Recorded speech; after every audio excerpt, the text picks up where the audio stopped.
আসলে আমরা কে কখন কোথায় যাব, কি করব, কোথায় গেলে আমাদের কর্মসংস্থানের ব্যবস্থা হবে, কোথায় গেলে আমাদের রিজিকের ব্যবস্থা হবে, সবকিছু নির্ধারণ করে রাখছে আমাদের উপরওয়ালা।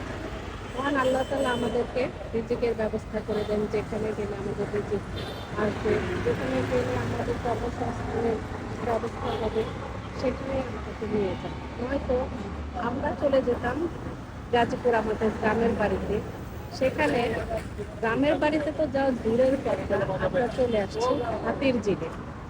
দেখেন, আল্লাহ না চাইলে কোনো কিছু হয় না। আমরা কিন্তু চেয়েছিলাম গাজীপুর যেতে, কিন্তু আমরা এখন অব্দি আছি হাতির ঝিলে। মানে আমি যখন ভিডিওটা করছি ঠিক সেই মুহূর্তে এতক্ষণ আমরা থাকতাম বাড়িতে, আর সেই মানুষ আমরা এখন হাতির ঝিলে।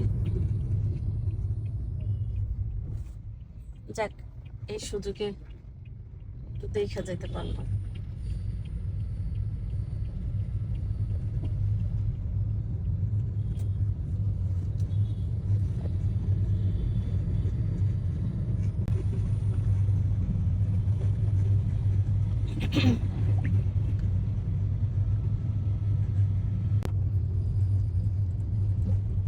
তারপরে দেখা যায় না।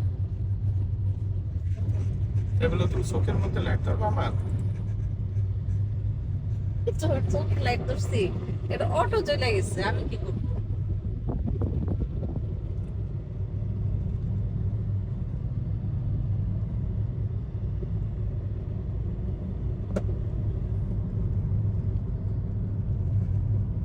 স্যার, হ্যাঁ দাও, মোটাটাই দাও।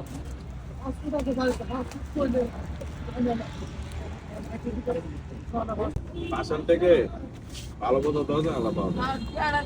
হাতির ঝিল গিয়েছিলাম কাজের জন্য, আর খাওয়া দাওয়া করেছি বনানীতে।